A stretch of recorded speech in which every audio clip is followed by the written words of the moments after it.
Scarlett has infiltrated the Arashikage for one purpose: locate and extract Jinx. But the true purpose of her friend's mission becomes clear, and it is an enormous game changer for the entire Energon Universe. Dun dun dun. Agent Scarlett, Agent Scarlett. She's the one who infiltrates the Arashikage, the ninja clan. She's a sergeant, Agent Scarlett. Grady 5 is on her file card. Clip it and save. Hey, it's me, Mark, and welcome to Talking Joe, the G.I. Joe Comics podcast, coming to you live and direct once more from the Energon Universe. If you're new to the show, you can find out all about us over at talkingjoe.co.uk. That is the website. Today, we will be looking at Scarlett issues 3 and 4, released 7th of August and 4th of September 2024. And joining me to look at them, as usual, it's a real strawberry blonde hero. It's Tim Finn. Hello, Mark, and hello, listeners. Let's look at this book. Right, Tim, so these two issues were brought to us by the creative team of writer Kelly Thompson, artist Marco Ferrari, colorist Lee Loughridge, letterer Rus Wooton, editors Ben Abernathy, logo and publication design Andre Juarez, and production Ashby de la Zouche. No, Ashby Florence. Let's have a look at the covers in the gallery.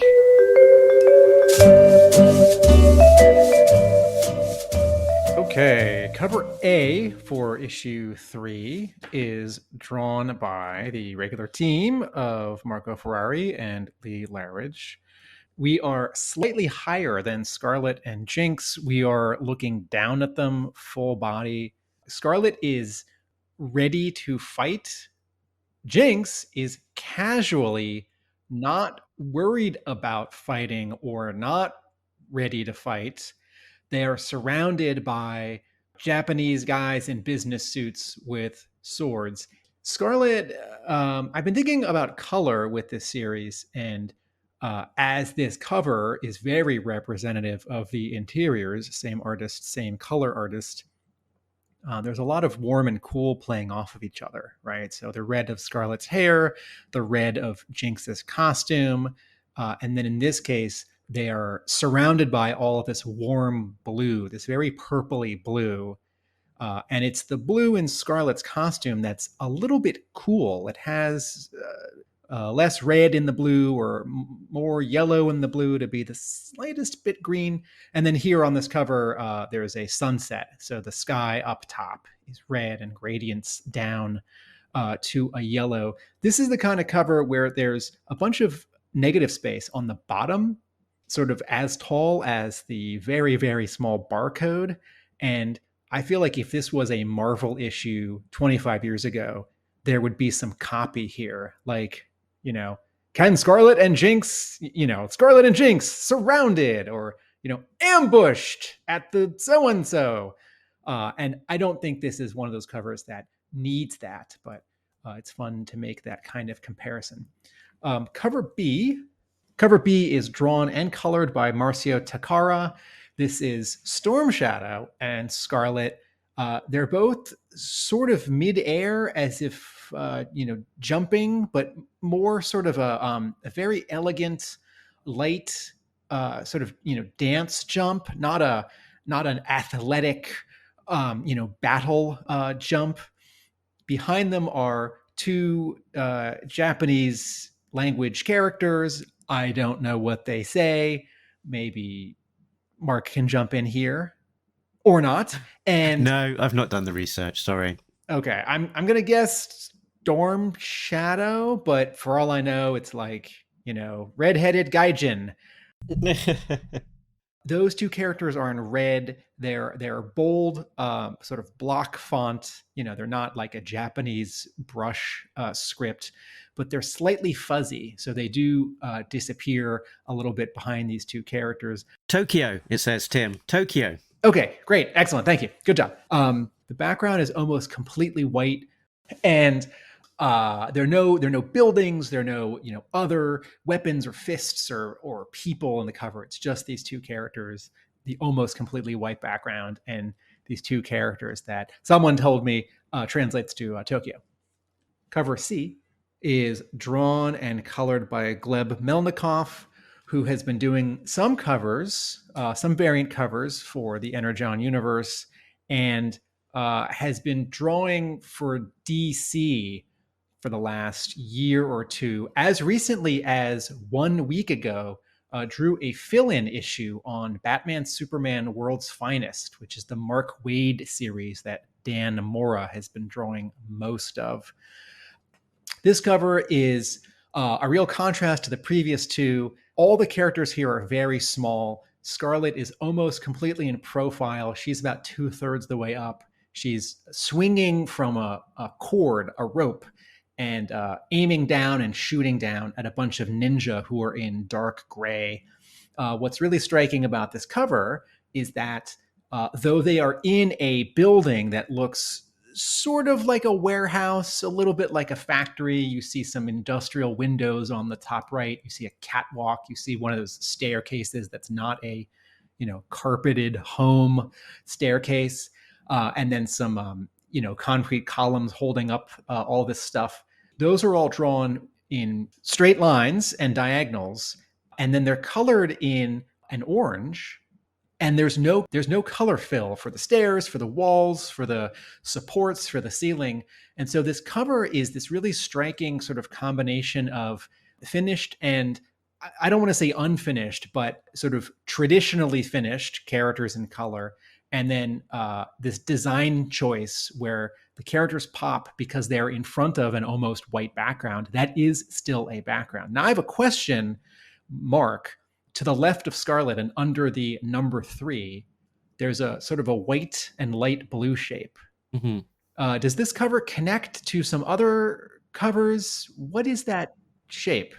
Remind us. Yeah, so these cover C's by Gleb Melnikov are interconnecting covers. So across 1 to 5, it sort of makes up one bigger image, though the interconnectedness of them is not necessarily particularly inspiring. So, for example, on issue number 4, it's an almost entirely standalone, separate image of Jinx and Scarlett back to back. But just on the left-hand side of the image, you get a little bit of the bleed through from that previous image with the orange background. So it's interconnecting, but not necessarily that being a especially powerful part of the overall design. So these somewhat echo the Duke issue 1 through 5 and the Cobra Commander issue 1 through 5 covers, the C covers, the 1 in 10 ratio variants where they connect and even Destro. Yes, thank you. And your mileage may vary how much you love the seams where they do connect or the sort of combined 5-part image.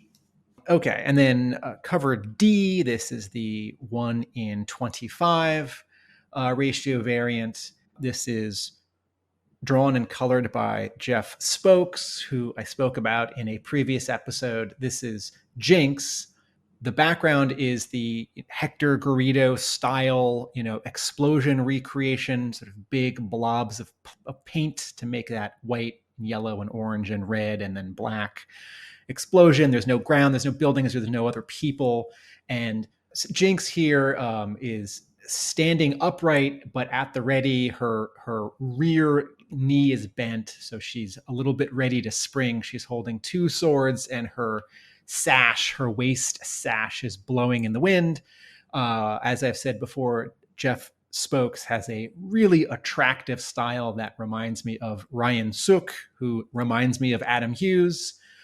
in the sort of precision of anatomy and really subtle line weight changes, the actual black outline around a character. And then cover E is the 1 in 50 ratio variant. And oh man, I'm not going to spend as long gushing about Eric Canete as I did on our previous Destro episode. But here is Jinx has just landed on top of Scarlett, having wrapped her hand around Scarlett's neck to sort of strangle her. Jinx's knees are on either side of Scarlett's rib cage. Jinx has her sword angled down. Scarlett has just brought up her sword. They're both right-handed to block Jinx's sword. Jinx is wearing a mask. She's looking down. So it's that angle where it sort of looks like someone's eyes are closed, even though their eyes are open and they're looking down. And Scarlett her head is back. Her spine is bent back and upright. She's looking up, having been caught surprise. Gritted teeth. Both Scarlett's hair and the sort of sash of Jinx's headband or her wristband, I think it's her headband here, her mask, are sort of flapping in curls upwards. And then the distant background is white, so they're not really in any place, an inside or an outside, but there is an immediate object behind them. Help me out with this, Mark. I think these are those wooden posts that fighters train on, sort of moving around or jumping or punching. Yeah, I imagine something like that. Yeah, some sort of training pole. Yeah. Okay. There's a I'm sort of thinking of other comics right now in the ether, and I believe Lee Weeks is drawing a variant cover for Teenage Mutant Ninja Turtles issue 3, which I think has one of the turtles balancing on some of these wooden posts. And we sometimes see these in ninja stories or martial arts stories where characters, hop from one to the next or do battle on a series of them. I think that's sort of what these are here. There are a couple metal sort of hoops or brackets around them. But the one or two of these wooden posts here have been sort of knocked around because they're at diagonals. So I feel like they're sort of getting smashed up a bit or knocked backwards in this fight. Eric Canete has a great sense of light here. Even though he's using local color, Jinx's red costume is red, Scarlett's red, orange. Hair here is red, orange. The yellow mustard of Scarlett's battle armor is yellow mustard. But there's this white highlight coming from below, which is illuminating Scarlett's chest, a little bit of her elbow, her cheek. There's some highlights for her hair and on Jinx's face. Gorgeous cover with my magic wand, where we don't have variant covers and no one has to worry about missing out on all the best covers, or no one's racing to the store to buy 50 copies so they can get one, and then they recycle 50 comics for some reason because they don't know what to do with them. This would just be the cover to issue 3 because it's so strongly illustrated and bold and wonderful. Okay, I've got the rough for this one. Ooh, So got. That's great. All these marks look like they're drawn digitally. So I will mourn the fact that this is probably not an object on paper that you can buy. I don't think there's any physical original art for this cover. But, hey, man, if that makes Eric Canete draw faster or easier, more power to him. Oh, and here's the image without the logo. We see the Arashikage hexagram symbol up at the top, which is pretty obstructed by the Scarlet logo type. Otherwise, is this just an image you're showing us, or is this also a cover you can get? No, this is Eric Canete's Twitter feed sharing some of the the work in progress image, and then also the the Virgin version without the logo, which is not a cover in itself, unfortunately. It's just a JPEG that's now living on my hard drive. Are there any? Yes, there. Tell us about this retailer exclusive, Mark. So there's a retailer exclusive which comes with a blue and orange background, if you so choose, and this is a somewhat uninspiring cheesecake image from Marco Turini of Scarlett, looking up at her with the moon in the background, arm posed behind her head, and pointing a crossbow towards us. Wouldn't be my pick if I were to take one of these covers home. It would definitely be the Eric Kanate cover E. Okay, issue 4, regular cover A is again penciled, inked, colored by the regular team, Marco Ferrari, Lee Loughridge. No background here, all black in the center. There's just a flash of light where 3 swords are hitting each other. That flash is actually colored in a medium blue. On the left, Storm Shadow being pushed back a bit as holding his 2 swords out in front of him to block Scarlett, who's jumped in from the right side. She's in midair, whereas he's got his feet planted. She's swinging her sword in a little bit like a baseball swing, sort of, laterally. There's not a lot of color in this cover. It's quite desaturated. The whites of Storm Shadow's costume are given some shadow and a little bit of sort of texture through a light grayish blue and a light medium grayish blue. And then actually the same for Scarlett. Her costume, if you squint, is pretty similar to his. I've sort of jokingly thought to myself that the neat costume that Scarlett wears in these 2 issues is like the Arctic attack Scarlett costume that we've never seen before, just because of its color. But it does feel, sort of stealthy and spy and athletic. And, just because we've seen spies or famous spy characters wear, black cat suits or black tuxedos, doesn't mean that spies have to wear black.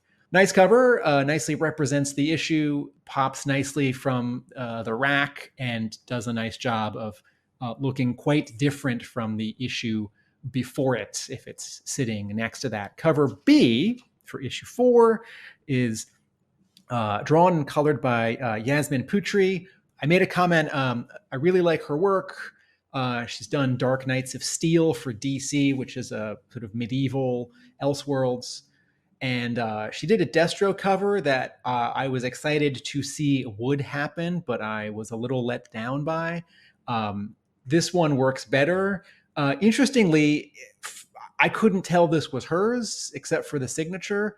I'm used to her sort of compositions and the way that she renders faces and textures on her DC work. And Scarlett here is quite small and is dwarfed by the arch at the dojo, at the ninja headquarters that she seems to be entering.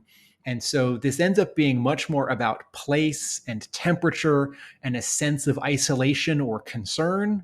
Scarlett's looking over her shoulder, maybe up at us. Perhaps she's thinking, oh man, do I have to go in here? How am I going to rescue Jinx? Storm Shadow going to find me out? Are the ninjas going to kill me? Are going to make it home? All I've got is my weapon and my wits. The color work here is really nice. There are 3 red things that pop out. There's this Japanese arch, an architectural thing you walk under. There's the Arashikage logo on the ground. And then there's Scarlett's hair. There's a real sense of movement and swirling and wind to the snow. And there's enough snow on the top of the arch to show that this is an active snowstorm that's been going for a while. Behind Scarlett, but coming toward us on the bottom third of the cover, are some footprints. And I think there's a little bit of blood in them. So maybe Scarlett is wounded here, or maybe she's just dispatched someone with her skills and her weapons. Very cool cover. This one reminds me slightly of A Real American Hero issue 84, which is the sort of the Zartan sort of background issue or history issue, where he is kind of waiting at the gates of the swordsmith to be let in. You mean not the cover to 84, but a scene from inside 84. A scene from, yes. Yeah. Okay, cover C is, as Mark clarified for me moments ago, Gleb Melnikov's 1 in 10 ratio variance. This connects with the previous issue and the next issue. This is Jinx and Scarlett back to back. Jinx has one sword out at the ready. Scarlett has her crossbow sort of up and cocked. I'm not sure if I see a crossbow bolt in it, although maybe that's sort of inside. There's not much of a background here. You get some of that white and orange sort of designy industrial warehousey window on the top left from the previous issue cover.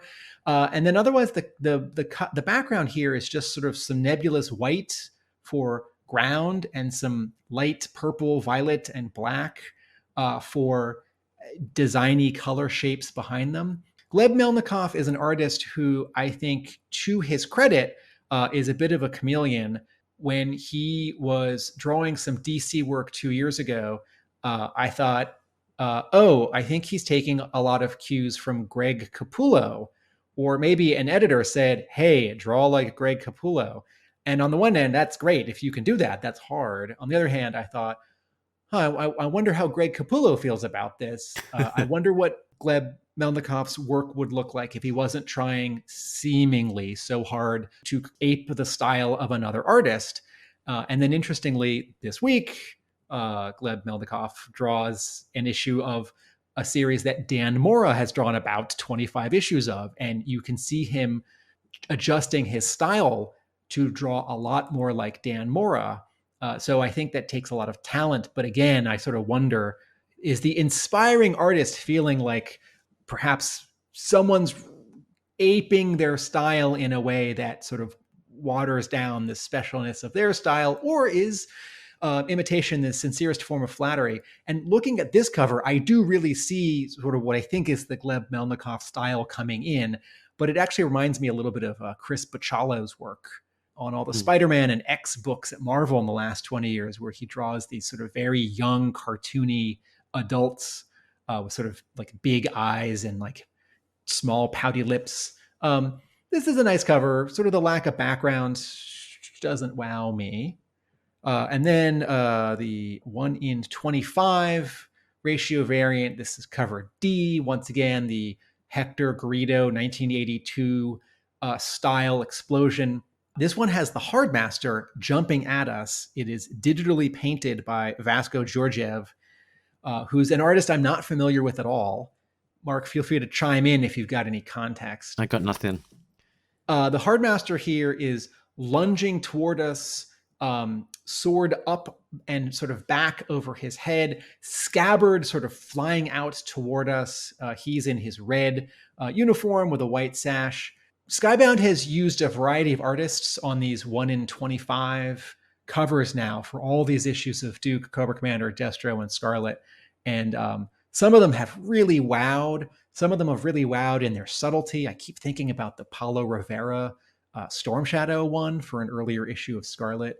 I think this is the least strong of any of them in their technique. This is a good drawing, a good painting. It's a good composition, but it doesn't raise to the level of technique as the other ones. And then the 1:50 cover is by an artist named Chuna Hill. That's a CH, Chuna Hill. Again, an artist I'm not familiar with. There's an error detected I'm going to call out here, because on the back of every issue of Scarlet 4 with the cover gallery that shows these 5 covers, I think an editor has mistakenly left some of the information from the previous issue there, because where this cover E is shown small, it still has Eric Canete's name under it, as if you were looking at the back cover of issue 3. But this is indeed properly credited to Chuna Hill on the inside front cover of issue 4. This one, the background is some stylized smoke that's in blues and greens, about 2/3 the cover, and then the top third in sort of a V shape. It's a yellowish, pale yellowish white. Scarlett is ready to draw her sword from a scabbard. Storm Shadow's behind her, half kneeling, also drawing his sword from behind him. Both of them are looking at you. The color here looks like watercolor. I'm not sure if this was digital or on paper. I'm going to guess digital, but that's totally fine by me. But the actual texture and the desaturation of it does look like watercolor. There's some like speckles on the bottom third of the cover that I think add a little bit of sort of implied motion or texture or sort of dirt.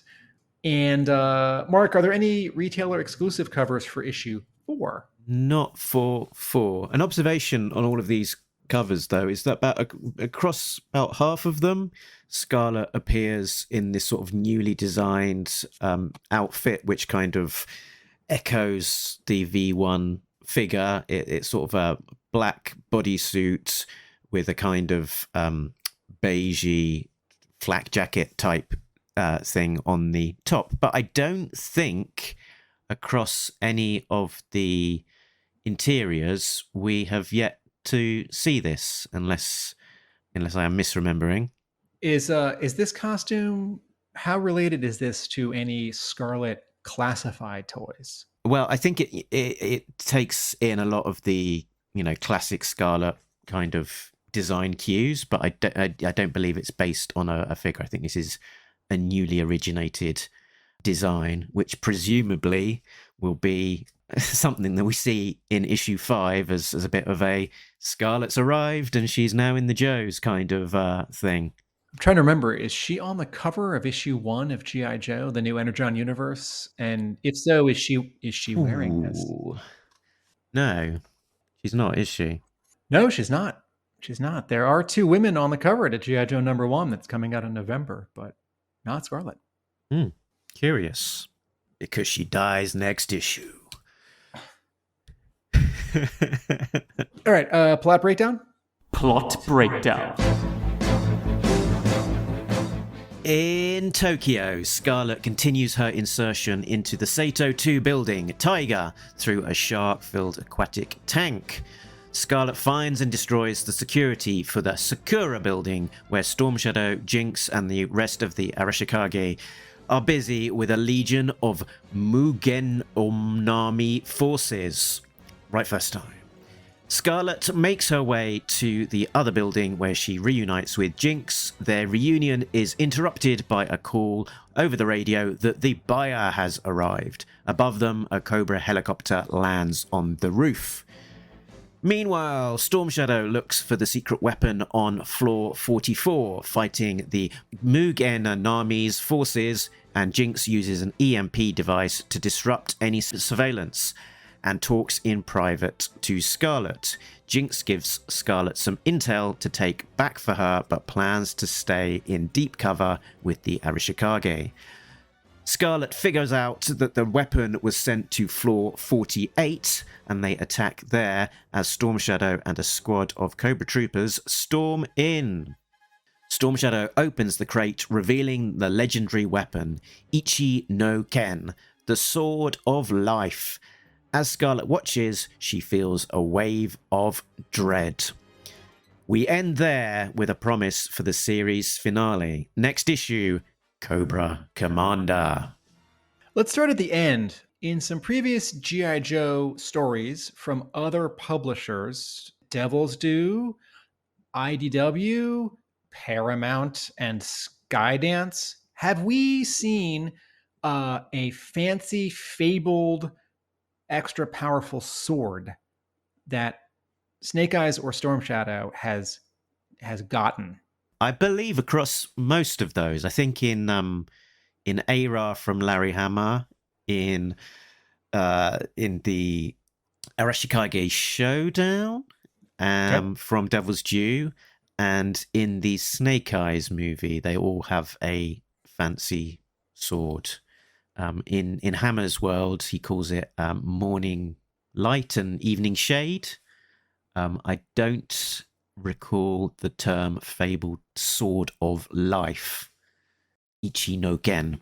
Yeah, I think this term is new. So here is the implication that this sword, the power of it and the feeling, says Storm Shadow, and the sort of effects drawn all around him. Okay, the sword is glowing. I don't know if the sword is physically glowing or if the artist and the color artist are making it glow, because that's just a way of making it Emphasizing it. feel more powerful, even though it's not like a lightsaber. It's not actually glowing. And so, do you get the sense that this sword has special powers, or in a Larry Hama sword making sense, sword smithing, it's just, really strong steel and really sharp and important and dangerous?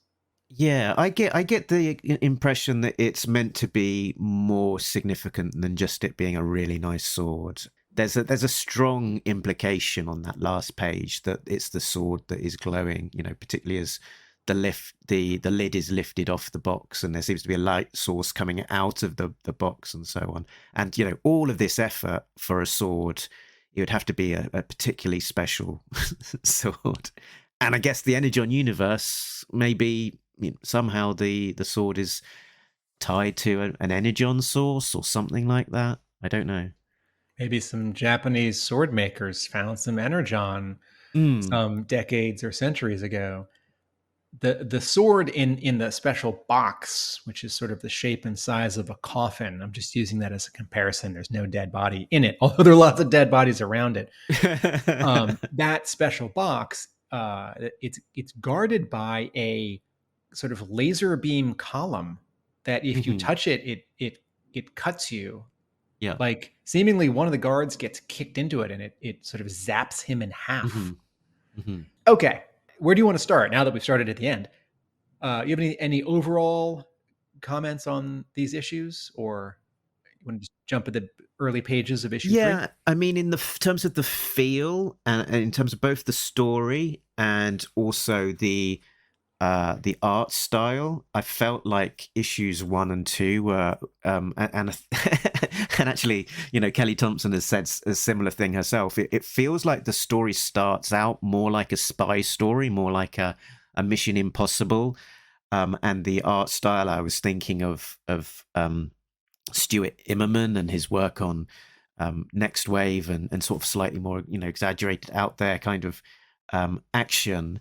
And as we've progressed, both the look and the feel of the book is much closer to kind of more manga style. That you definitely do get a sense of manga, which is kind of apt for a ninja book, I guess.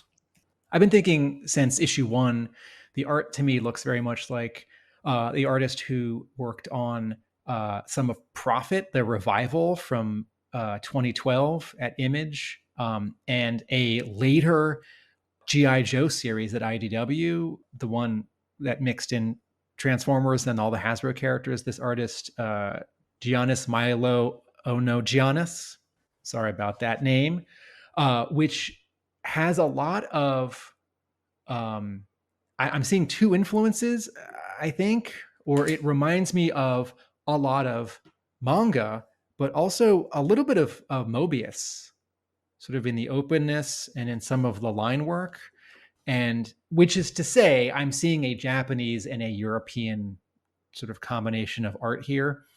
And my take on issue 3, particularly with all this infiltration, is it reminded me of Silent Interlude. And I Okay. don't think this is in any way a specific reference or homage. I think if you write 100 G.I. Joe stories, in between 7 and 30 of them, someone by themselves is going to infiltrate the enemy base, whether it's a Cobra or a Joe, or like a science lab or Joe headquarters or whatever. And certainly this is not a wordless, quote, silent issue. And there are more characters here, and the story plays out over 2 issues, and we're in the middle of a miniseries. But I did think, okay, well, we've got this character who's sort of climbing in and up and tricking people and going up, sneaking around upstairs and down elevator shafts with these carefully choreographed fights. And so, in a good way, in a fun way, I thought this is a little like Silent Interlude. Hmm. And the first couple pages of issue 3, I thought there's some nice sort of color differentiation. Lee Loughridge to me is always colored with a light touch. A lot of flat colors, not a lot of gradients. not a lot of aggressive rendering.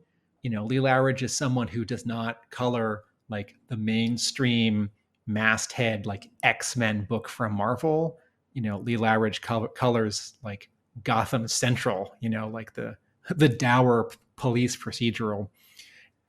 So the first page of this issue 3, inside the tank is blue and outside the tank is a little bit green, the lobby. And then while Scarlett is in the tank, right, everything's blue.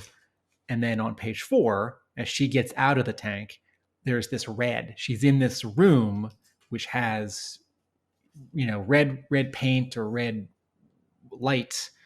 And it's just a small and subtle additional difference that helps you separate these places.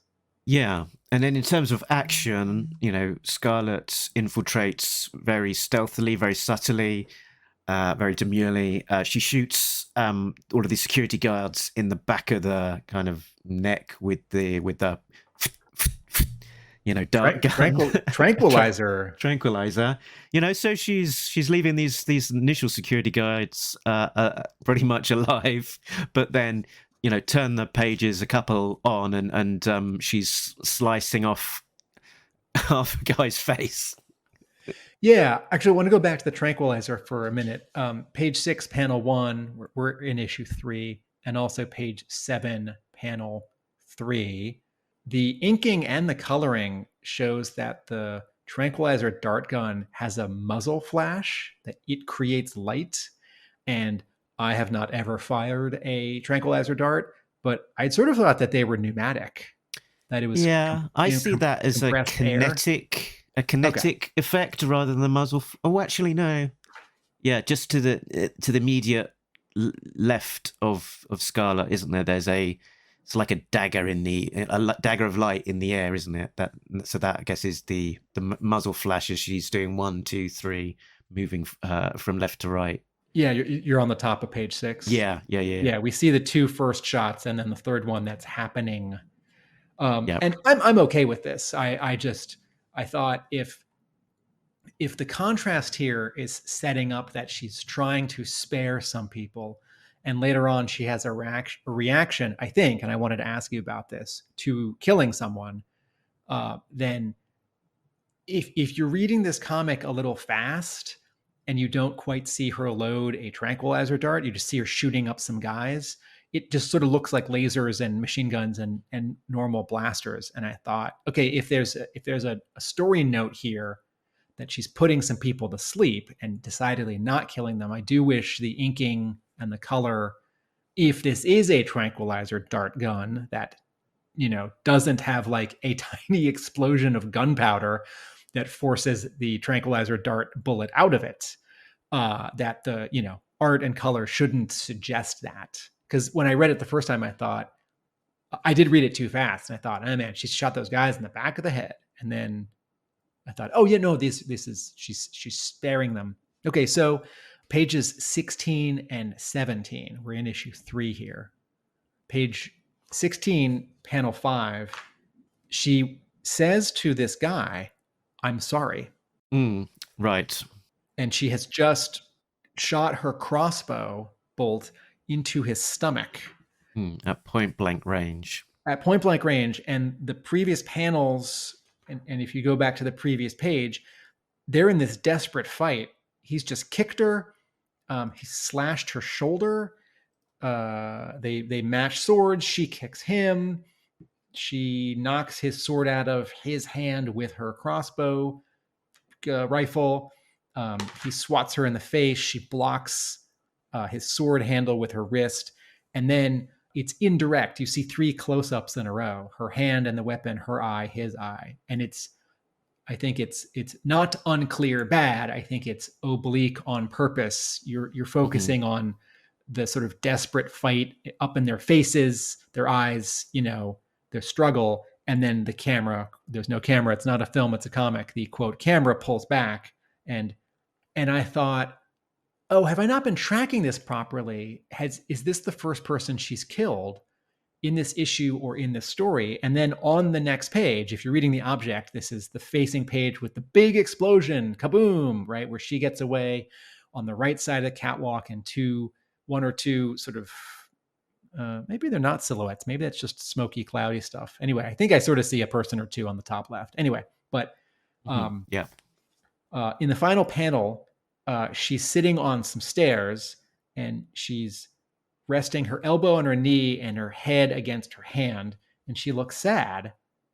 And she says, "Hope that did it, Jinx." And is this pain because she's been cut by two swords? Or is this sadness that she's had to,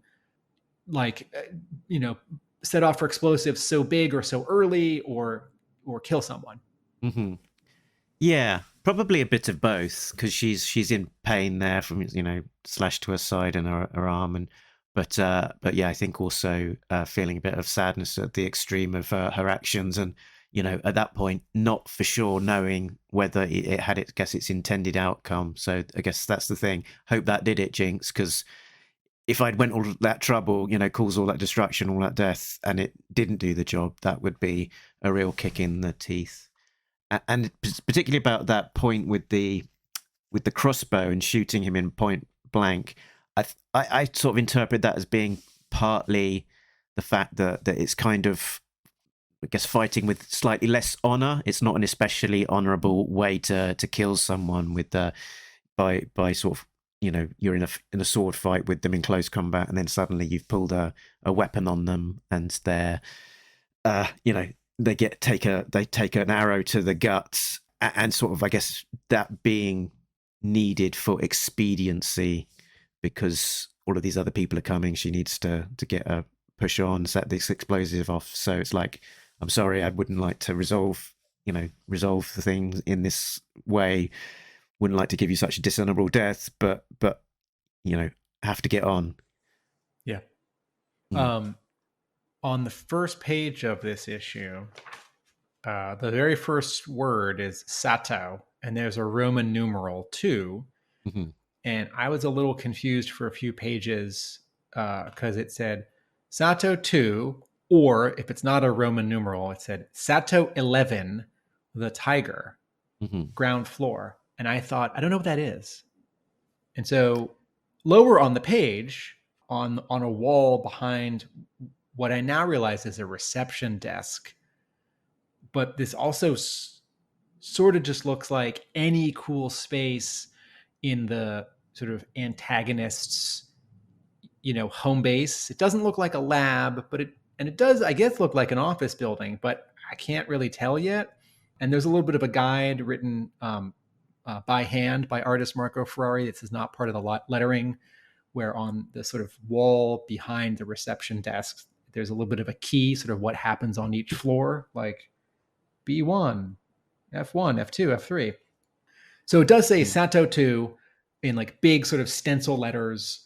And then there's this red tiger face sort of graphic. And I thought, I don't know what this is. And then the good news is a few pages later, we have an exterior shot. We're now several pages later. It says the Sato 3 Sakura. And I see 3 buildings, 2 of which say Sato on them, Sato Corporation. And I thought, oh, it's 3 buildings, and each of the towers is numbered. So the first building, the second building, and the third building. And each building has a subtitle, like, head to the North Tower, head to the East Tower, head to Sakura, head to the Tiger. So that's cool. And they set that up in issue 2. I think in if you're reading it in trade, it would be a page turn, and you'd have it more fresh in your mind. Okay. But when they're setting up the mission, they describe that there are these Tokyo high-rises, the Sato Trio. Building 1 is legitimate and is referred to as the Sato. The other 2 have fallen under Yakuza control. Building 2 is called Tiger. Building 3 is called Sakura. Excellent. Yes, I'm reading this month to month, so I have forgotten everything from the previous issue. Who is Scarlett, and what does she want? I have a couple other bits from issue 3 I'd like to talk about, but let me hand the mic back to you, Mark.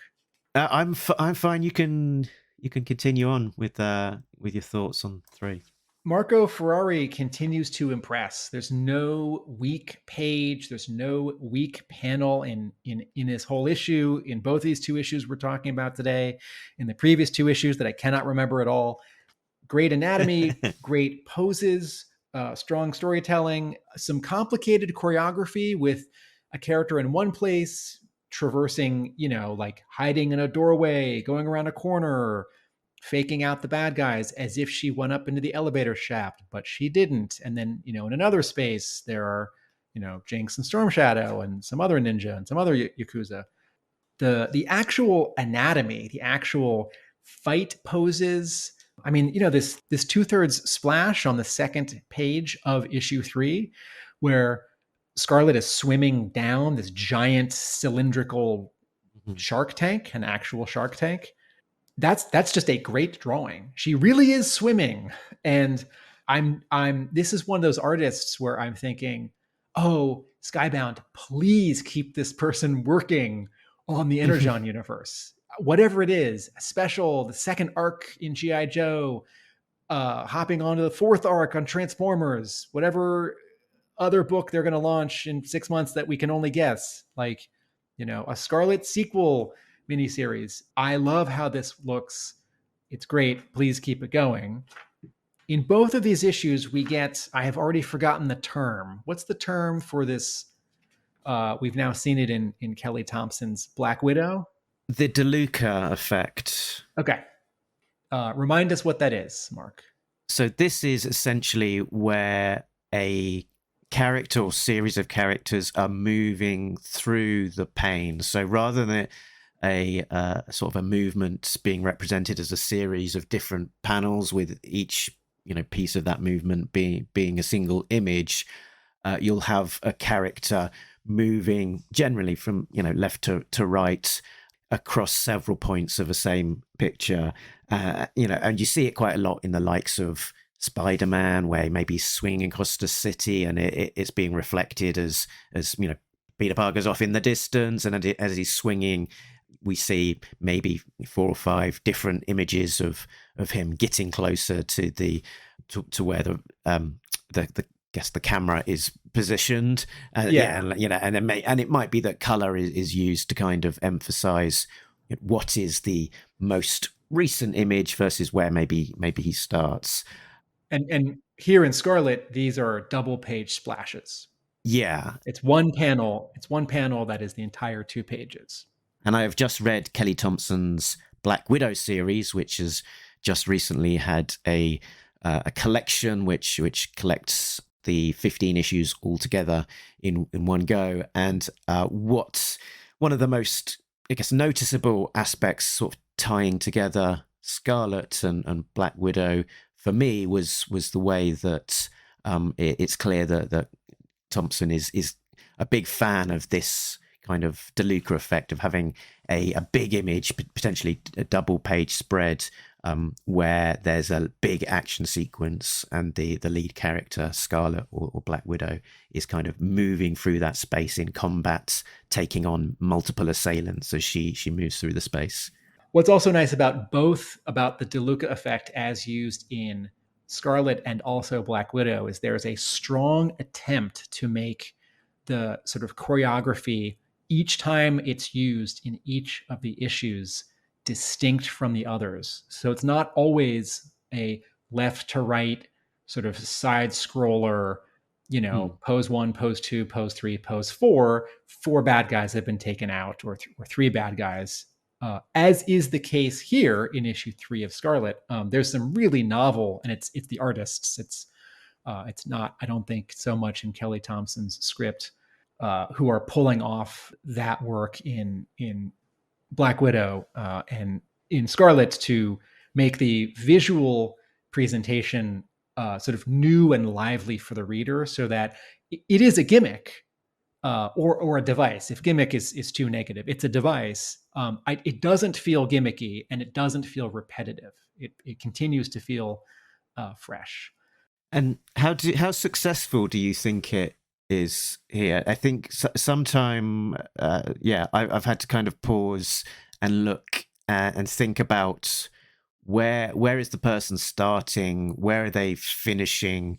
And how many characters are we actually seeing in a particular panel? Particularly when it's someone, when it's Scarlett, it's a bit more obvious that you've only got one Scarlett. But when with the baddies, you sort of sometimes have to pause and think: are they moving through the space as well, or is it just one person?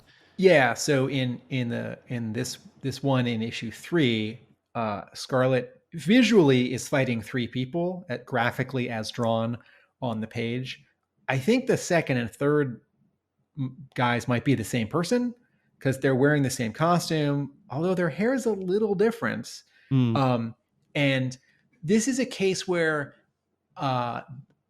so the way that you described sort of the Spider-Man example, the artist Bruno Redondo has also been doing this a lot in Nightwing the last 2 years for DC. But if you can imagine a panel where Spider-Man's swinging and there are 4 of him in the distance and he's getting bigger and closer. And then in the 5th one, he's sort of landed on the rooftop right in front of us. And in that one, he's inked and colored normally. And the other 4, maybe the inking is lighter and the coloring is lighter. And it sort of looks graphically like he's half invisible, half transparent. But it's this sort of slowed down blur effect. That's where he was, and this is where he is now. I feel like these in Scarlett could use a little bit of that color effect, where maybe in some of the earlier poses, Scarlett, or in the case of issue 4, Storm Shadow and Jinx and Scarlett are drawn a little more transparent or lighter, or sort of all like one color gray.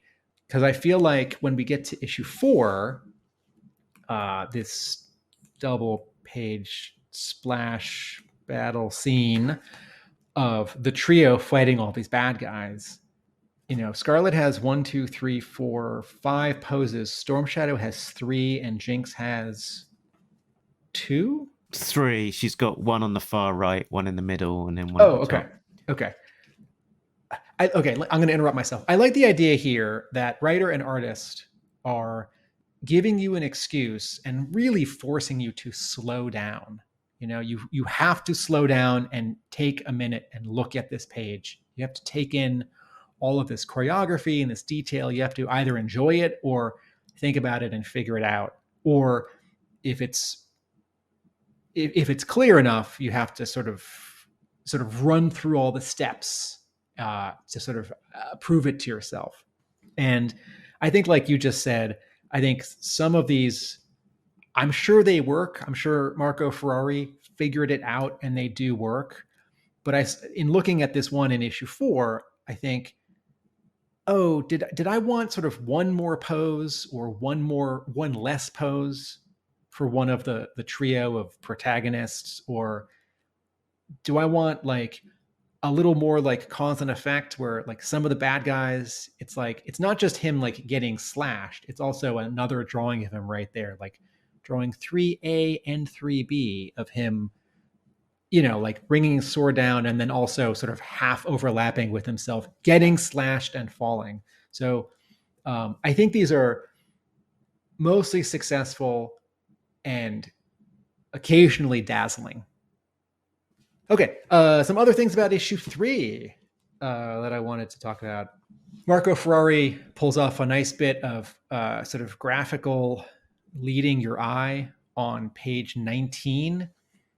This is this page. It's got 4 tall vertical panels after Scarlett, very small on the top of the page, is sort of entering the space again where the shark tank is. And in the first of these tall panels, it's the second one on the panel, she fires her grappling hook. And then in the second panel, it's the third panel on the page, excuse me, she's starting to climb up. And then the next one, she's gotten further up and sort of the camera's zooming in on her. So she's bigger, we're closer. And then in the final panel on the page, it's just her foot and she's already made it sort of off the page. And there's a subtle thing that Ferrari is doing here, which is that if you look at where Scarlett is across those 4 panels, she's low in the first one, higher in the second one, even higher in the third one, and even higher in the fourth one. And that might seem obvious. Like, yeah, Tim, if I'm having someone climb in a comic, I'm going to have them go from lower to higher. But I do feel like this is one of those potential pitfalls for a less experienced comics artist who might sort of move the camera around the character, or have the character sort of climbing in a more arbitrary way that doesn't visually, graphically on the actual page get higher as it progresses. Because you could do a montage where someone's like, let's say someone's climbing, let's say it's not a glass cylinder filled with water and sharks, let's say it's a mountain, and you're doing 4 panels in a row of someone climbing a hill or a mountain. You could have like a close-up of their eyes, and you could have like a faraway shot where they're a tiny speck, and you could have a medium shot where it's their like waist up and they're holding their backpack and trudging forward. And you wouldn't necessarily have from left to right them get higher on the page. So I do think in some ways this is obvious. I think it's obvious because Marco Ferrari took the sort of subtle and better, made the subtle and better choice here. But it's just something small that I appreciate. It's also something that I like. There are sort of 2 examples of zipatone being used in this issue, or I should say, because I'm certain it's digital, a mechanical tone, which is to say a layer in Photoshop where you can have something appear. On page 5, in the 3rd panel, this is when Scarlett's hiding in the like stairwell, and she's looking through the doorway at the 3 Yakuza who are running by. And she's really dark because she's in the shadow. She's dark for 2 reasons. One, because colorist Lee Loughridge is coloring her hair, skin, and costume with darker colors, but also because Marco Ferrari applied a layer of black dots over her. And again, I don't think this is a physical piece of clear adhesive with printed black dots on it, though that'd be amazing. Friend of mine just bought some to use on some art projects recently while on a trip to a faraway place, like a big, wonderful art supply store. So this is something you can do in Photoshop, and in Photoshop you can choose how close the dots are to each other, how big they are, and if they're all the same, or if there's a gradient, maybe they get smaller as they go up or down. This falls in this grey area of what is the artist's responsibility versus what is the colorist's responsibility, and it could be either one of those two making that choice. I think it's the artist, because I don't know that I've seen Loughridge use a mechanical tone before, dots like this. I think we also saw this in issue 1 or 2, although that wouldn't be conclusive. But later in the book, on page 18, Jinx and Storm Shadow are fighting, and the column of light, the sort of cutting white laser beam that guards the box that has the magic sword in it. In the second panel, because Scarlett blew up the thing in her building on a previous page, that column of light, the like security system laser beam cutting thing, disappears. It dissipates. And on that second panel on page 18, you can see some white dots, and they get sort of wispy, right?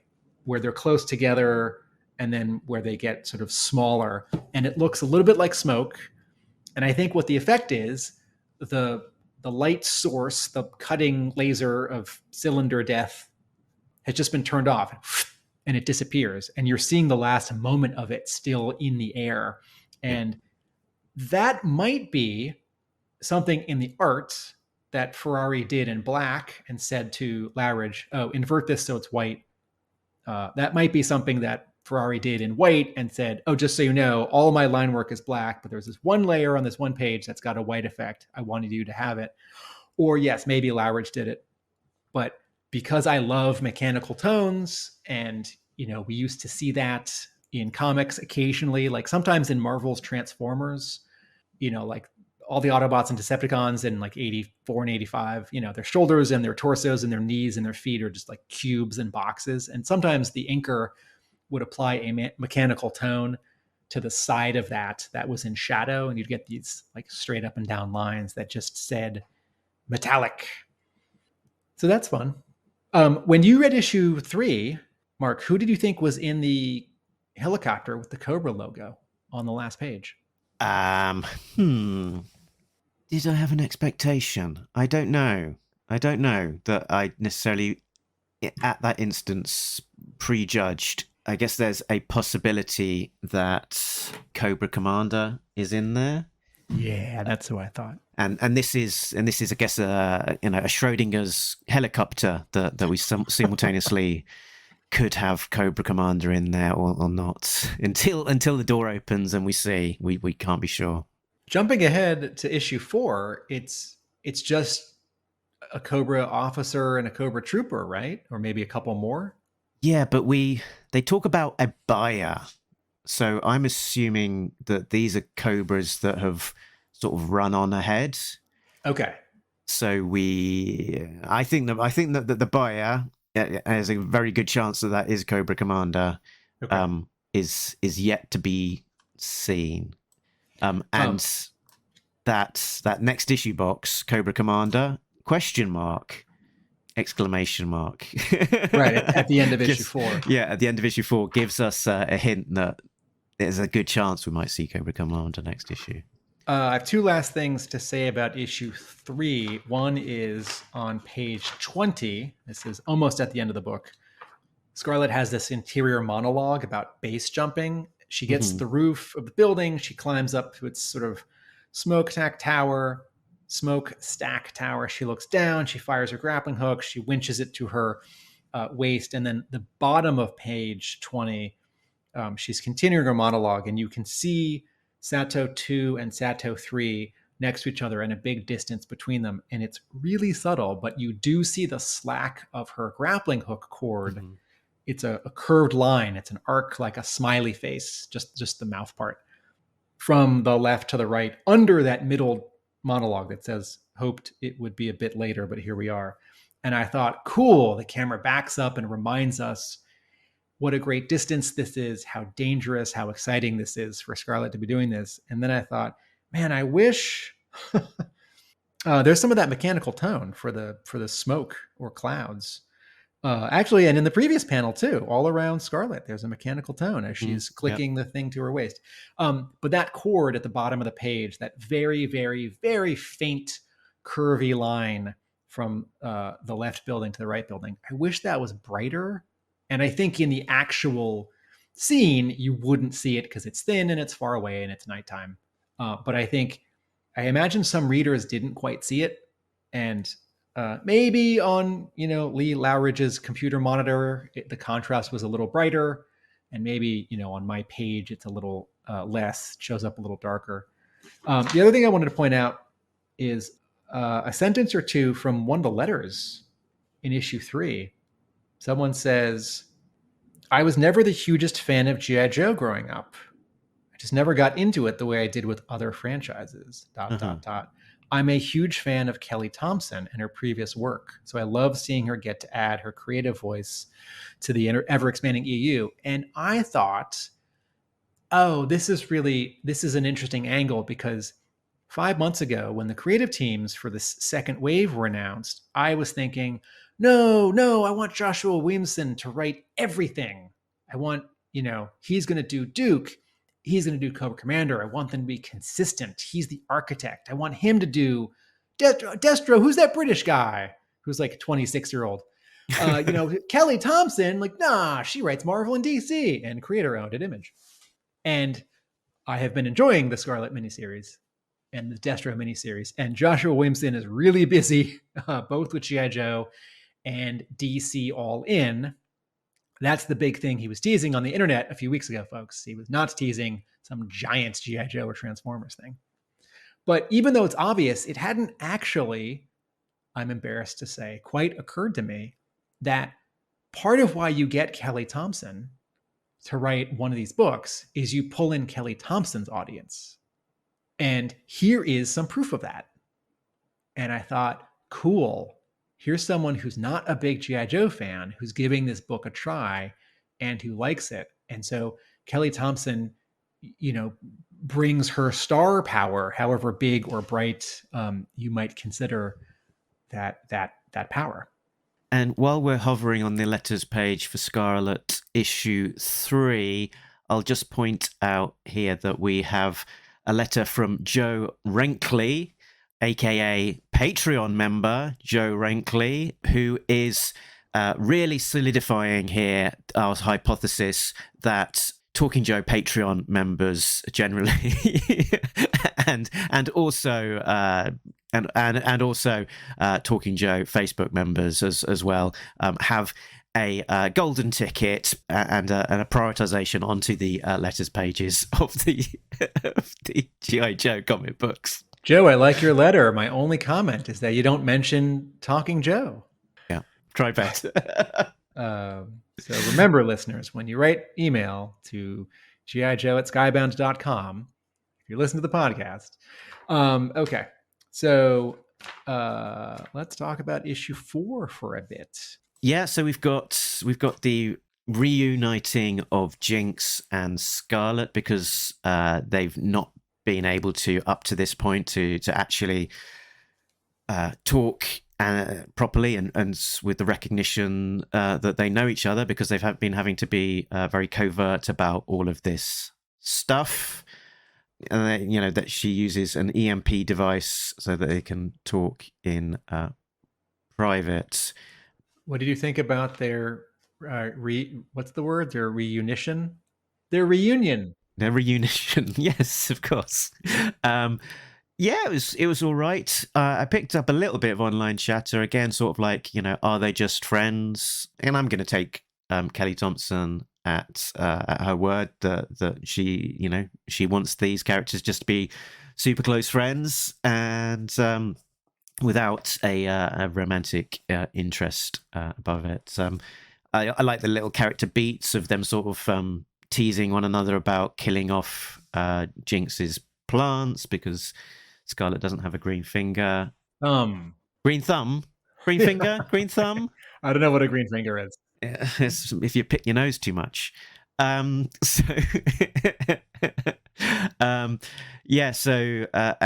she's sort of going, wants to stay in deep cover and has sort of prepped for this moment by sort of stashing intel about her person that she can give to Scarlett, so that she can take that away and use it, and sort of positioning the Arashikage as this other faction that potentially might be a force for good against Cobra, or if you're not a force for good, then a potential ally. So yeah, I think generally handled pretty well. What about you, Tim? I liked the reunion. I felt a great sense of relief and happiness that this tension that's been running in the whole series, that Scarlett is worried about Jinx, that Scarlett doesn't know what happened to Jinx, that Scarlett has to do all of these risky things, go to Japan, a mission that's off the books, and then she even says to Storm Shadow, this bit in these 2 issues is a suicide mission. And I'm aware of so many stories in popular fiction where 2 male characters get to be close and bonded. It's like they're brothers, even if they're not blood brothers. And we don't see as much with 2 women being such close friends. And when it's men, my brain almost never defaults to, are they a couple? Are they romantically interested? So yes, I did think that way back in issue 1 of Scarlett. And then I sort of reminded myself, no, like 90% of sort of friendships that I see in movies and TV and books, it's a man and another man. And, like 1 to 5% of those, it's romantic. And so if for the first time in a couple of months or however long, I'm seeing 2 women who are very good friends, wouldn't it be fair if I use that same percentage? Well, 5% of the time, they're going to be romantically linked. It's like, well, I haven't seen any sort of relationships like this where 2 women are friends and they just miss each other just as best friends, as sort of bonded soulmates. And so by that logic, it is unlikely that this is romantic. And yes, the writer told us it's not. I like this scene a lot. I appreciated that Thompson finds a way for them to talk that doesn't strain credulity. Mm-hmm. Sometimes I feel like characters are like having a really important or deep or top secret conversation while something's happening right sort of in front of them. They're like running away from the bomb they planted, and they'd have to be yelling to be heard. It's like, wait, you're talking about the good guy plans. Aren't there bad guys all around you? Isn't someone going to radio the control panel? The story slows down, but I know that they don't have long. So I do like how this scene is arranged. There's also something else interesting that's happening with lettering here, and it starts on page 4. The final panel of page 4 is all black. So that's why I bet Marco Ferrari breathed a sigh of relief. It's like, oh, great. For one panel, I don't have to draw anything. It's like, I'm going to draw a couple panels right around this with just some fighting and no background. I'm going to make this easy on myself. And but here's this panel where everything's all black. And there are 2 caption boxes where people are speaking in another place, and we are supposed to be hearing them talk while we see Storm Shadow do this cool fighting. And how do you know who is who? Well, the first one says, we have 2 minutes. Do you have a burn bag, Scarlett? And then the other one says, of course. So you think, all right, well, the first one's Jinx and the second one's Scarlett. Mm-hmm. But this might be letterer Rus Wooton. It might be color artist Loughridge. I'm guessing it's the letterer, actually. Mm-hmm. There's a tiny sort of offset square behind these. Technically, they're not rectangles, they're parallelograms. On the top left, when Jinx is talking, there's a little sliver of sort of darker color. And when Scarlett is talking, there's a little sliver of lighter color. And it's sort of pinkish red. And so that's how over the next 3 pages until we actually see them talking in the stairwell before they hug. That's how we know who's talking. And so that's a nice graphical bit of problem solving in the comics. They do something very, very similar in Destro issue 2, which is also Rus Wooton as a letterer, where Destro's sort of narration has a kind of, I guess, silver box behind it, and the Crimson Twins have a red box behind theirs. Well, I'm talking about lettering. Error detected on page 12.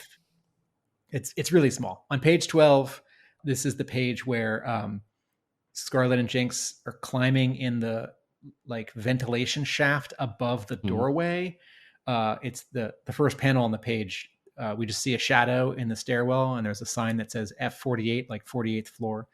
On the final panel, hey, look, there's a mechanical tone. There are black dots all over Scarlett to show that she's in shadow.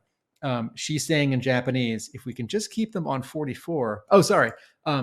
It's not Scarlett. We see Scarlett. Someone below them in the big penthouse says, if we can just keep them on 44, we'll be fine. And there's an open caret at the beginning of that word balloon for Japanese. There's no closed caret. But there is 2 panels before and on the next page. Yeah. So, man, I hope they fix that for the softcover collection. I did have one more thing to say about Jinx and Scarlett being reunited, which is in issue 4, and particularly when Jinx hugs Scarlett, Scarlett's been cut twice. It happened in the previous issue. And she doesn't seem to be, limping or asking anyone for a bandage or a tourniquet. When Jinx hugs her, there's no moment of, ooh, ow. I just got cut there by one of the bad guys. And I think this speaks to, that Scarlett is the best of the best of the best. And so she'll get the mission done even if she's wounded.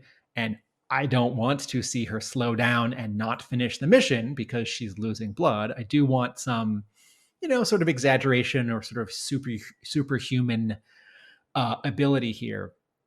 But I do feel like issue 4 forgets that Scarlett is bleeding and maybe a little slower or in pain. And Yeah, I mean they've not forgotten to draw the bloods, but yeah, in terms of recognizing it beyond the fact that there's a bit of color on her side, yeah, not really bringing up. this bit where on page 11, Scarlett talks about floor 44 and 44 having a significance, and no, they wouldn't have gone to this floor, they would have gone to that floor. What did you make of that? I went with it. Maybe there's a logic. Maybe there's a. I mean, I know from Japanese culture that there is a little bit more emphasis on the, auspiciousness of particular numbers. So fine, why not? It's there's a bit of a leap in logic there, but I'm not gonna worry about that too much. Okay, I think I agree.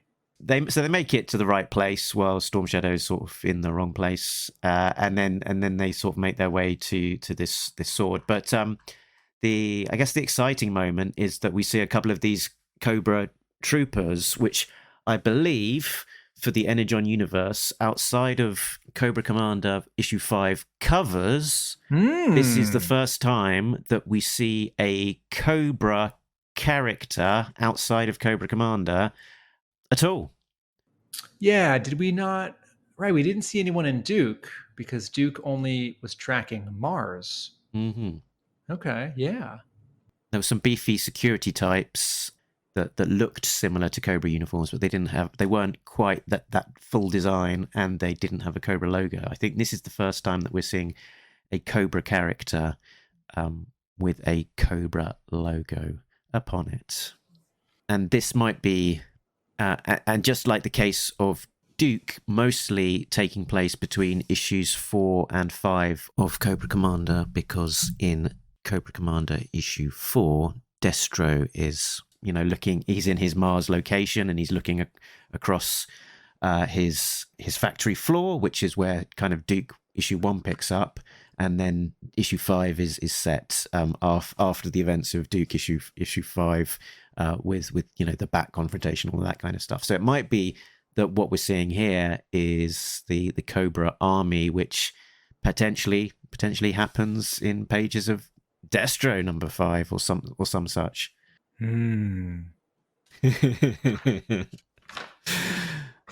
So there we go. Shenanigans with Cobra. This is talking to the fact that there are Cobra troopers. There is a Cobra logo. There's a Cobra helicopter, and we've yet to see that sort of true formation of a proper Cobra force outside of that, rabble of militia that we saw in Cobra Commander issue 5. I think I've run out of things to say about the pages of art and story. There is a fun ad in issue 4 I wanted to ask you about. Do you have anything else to say about issue 4 content-wise? I was only just going to note that Jinx has got an interesting look here, that she's got kind of ninja high heels and pointy claws on the front of those. So it's, I think this is a comic design rather than a toy design here. Just an interesting visual. Yeah, I think I've always subtly thought that Jinx was a little bit small, a little bit slim, a little bit short. And this might be going back to, the scene in the animated G.I. Joe movie where Falcon is flirting with her, and Falcon is drawn as big in the animated movie. And, when we see like Ron Wagner draw Jinx and the other ninjas in the Marvel run, here's an average female athlete martial artist next to some average males athlete martial artist. And so she's likely to be shorter than, but if you look at some of these pages where Marco Ferrari draws Jinx, she's got muscles, she's tone. And this page, it's halfway through the book at the centerfold, where she's sort of hanging or climbing down from the top of the penthouse, right? And there's like that pipe that's crossing, and then Scarlett is down there hiding behind a ceiling column. Jinx is not skinny here. She has like big muscular thighs and she has sort of big muscular arms. Not like a bodybuilder, but like very, very toned and fit. So her costume, and we've seen this, I think we saw this when she was in her fancy dress back in issue 1. Right. I think there's this subtle message here. I mean, it's Scarlett's book. I think there's this message here that, I mean, G.I. Joe has always done this. The women are as capable as the men, but I think there's an added layer to it here because Jinx is a little bigger than we have seen her. Mm-hmm. And so the sort of capability and the kick-assness of the characters, it's visually heightened. And she's got cool tattoos. And as you said, these sort of ninja high heels that have the sort of normal high heel part at the heel and then these two, pointy bits at the front. Looks hard to walk in. Yeah, so I guess I thought that you might bring this up in the back of issue 4. There is an advert for a G.I. Joe video game, G.I. Joe: The Wrath of Cobra, which has been on the radar for a little while. The release date was delayed such that they could release it on a full suite of platforms, given some of the enthusiasm of the early previews. So this is a retro side-scrolling kind of video game, which put you in the mind of the likes of Konami's Teenage Mutant Ninja Turtles. Right? Teenage Mutant Ninja Turtles, The Simpsons, X-Men, some of those classic side-scrollers. So yeah, very exciting to see, G.I. Joe being advertised across, other media outlets aside from comics in the back of the comic book, which, is definitely something that we used to see. So, yeah. So part of why I wanted to bring this up is that the graphics here look like 16-bit. This looks like a video game from 1990. Mm-hmm. And the artwork on this ad, the actual ad itself looks like an ad from 25 years ago because it has a couple rectangular screenshots, but they're very small. And then there's, some type in the logo, and there's some, painted artwork of Cobra Commander and Duke and Scarlett and Snake Eyes and Roadblock and Gung Ho and who's that other guy? I think this character is Ripcord. Okay. Just from having seen material about this game, I think that's who it is. And the artwork of those characters feels like it's digitally painted, and it feels like the characters are a tiny bit cartooned. Mm-hmm. There's a little bit of a flatness, to their faces. This is not like Hector Garrido paintings for the toy package art. This is not Russ Heath animation model sheets for the TV show. This is something that's familiar, but also different than sort of all the ones we've seen before. I guess the thing it reminds me most of is the artist who paints the wonderful Reaction figure package art. But again, still, it's a little bit cartoonier than that. And I'm so tickled because I don't think I really knew this was coming. I don't follow video game news at all, but it's apparently coming for PlayStation and Xbox and Switch and Steam. There's a QR code and it says reserve your copy now, which I assume means that this is a digital download and not an actual box that you can buy. But I believe this is a retro thing. A couple of companies have done this in the last year or two, right? Where like there's a few games, have they actually been released as like a box in the last few years? Or am I making that up? What, these retro type games? I don't know. I don't follow. Yeah. Okay. I don't follow. Someone tell us in the comments. The last G.I. Joe game, proper game, Operation Blackout, I think it's called, wasn't it? That got a physical release. Okay. Yeah, but there was also like a Sumbo style sort of animated trailer for this as well. So definitely go and check that out because that's quite a lot of fun as well. G.I. Joe is the code name for America's daring, highly trained special mission force. Its purpose to defend human freedom against Cobra, a ruthless organization determined to rule the world. From the jungle to the stormy peaks, through the desert and across the seas, they're the ones who answer the call to win the battle for freedom for all. Super soldiers, never afraid, like an eagle chasing loud and free. The hazards and the tries, they've been together. When the vicious Cobra strikes, our heroes have been to the fight with strength that rises from the scars and strife. G.I. Joe, we love American heroes. G.I. Joe, to deal with the menace of evil. Go Joe, the brand of the world we call marching.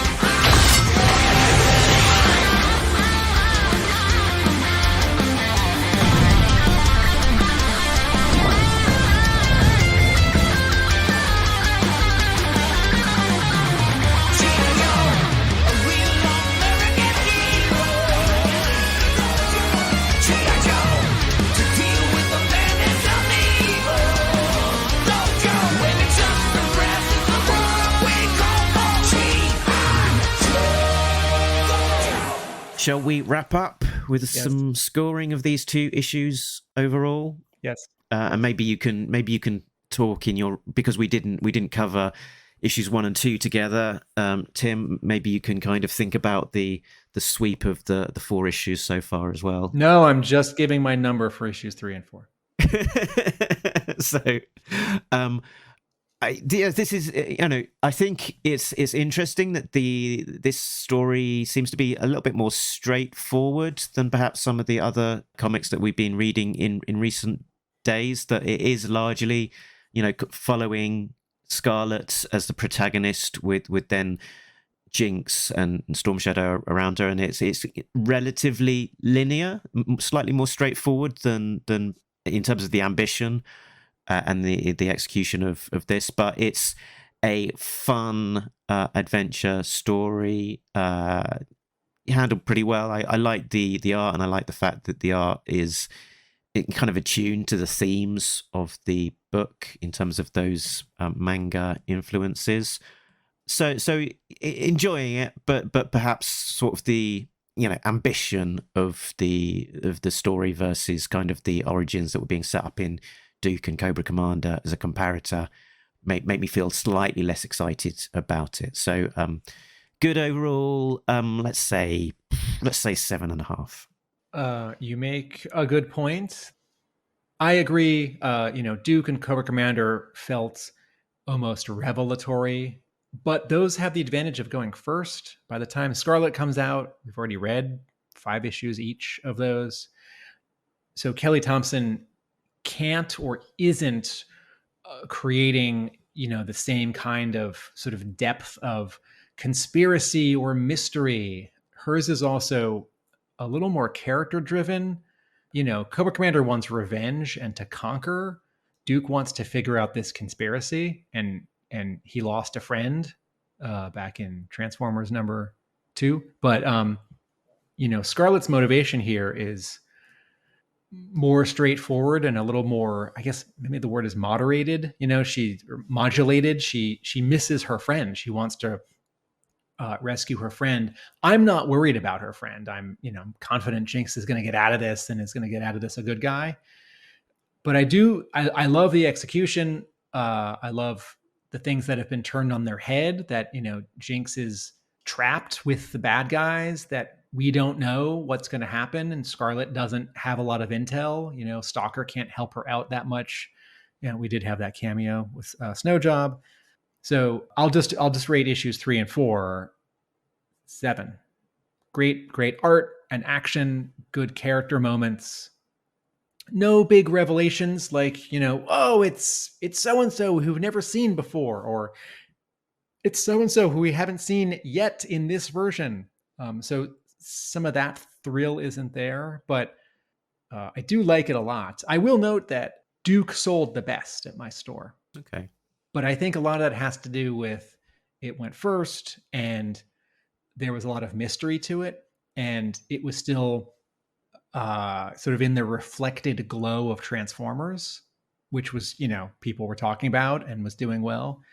Destro and Scarlett are not selling as well as Cobra Commander and Duke, and I think Duke sold a little better than Cobra Commander.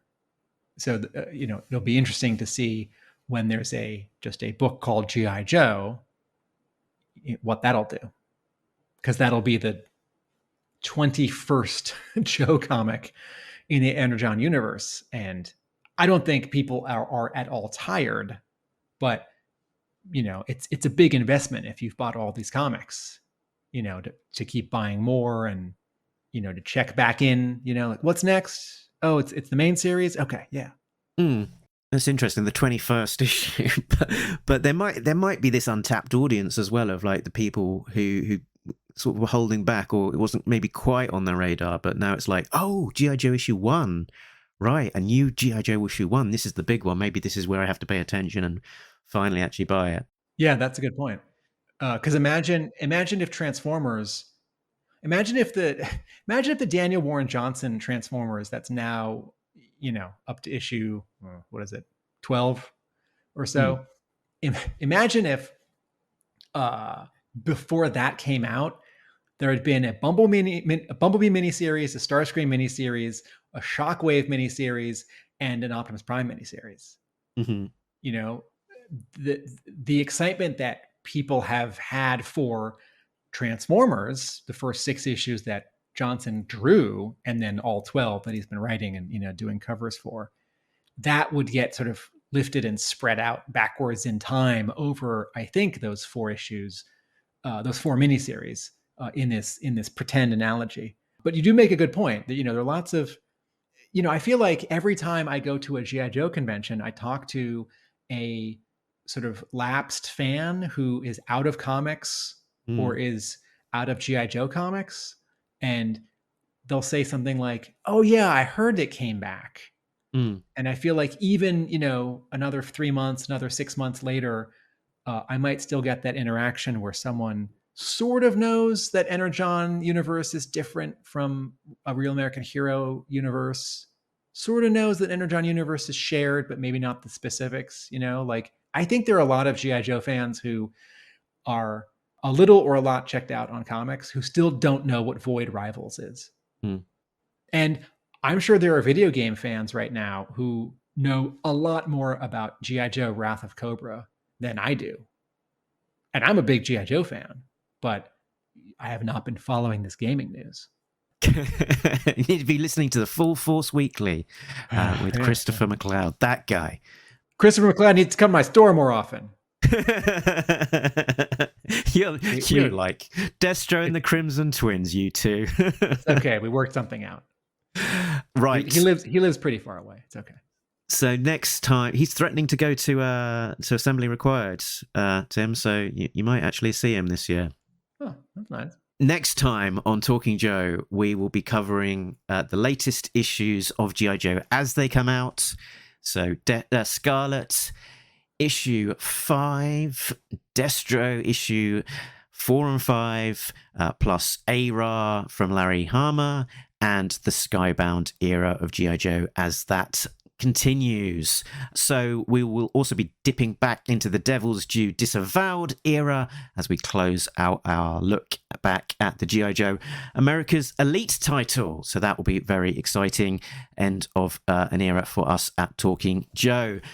You can find out more about Talking Joe at talkingjoe.co.uk, which is the website that points you to the places we are at. Talking Joe on Facebook, on Twitter, on Instagram, on YouTube, etc. Make sure you have subscribed to us on YouTube. Leave a thumbs up and a comment to give me a warm fuzzy glow inside. And, if you're on a podcast platform, why not leave a 5-star rating there.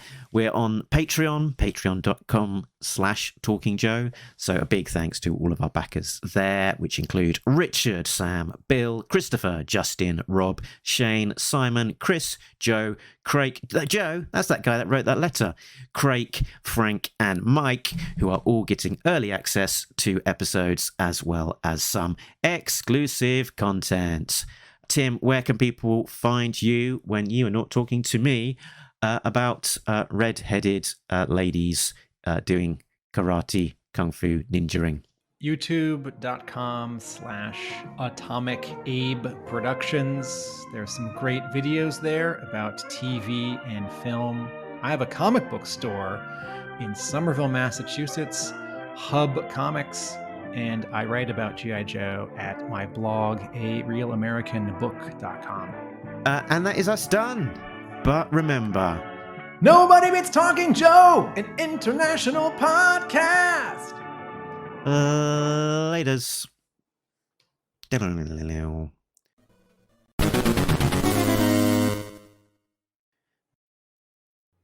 Video off now, and I'll just stick up the slides. Okay, so we're totally done with video. Yeah.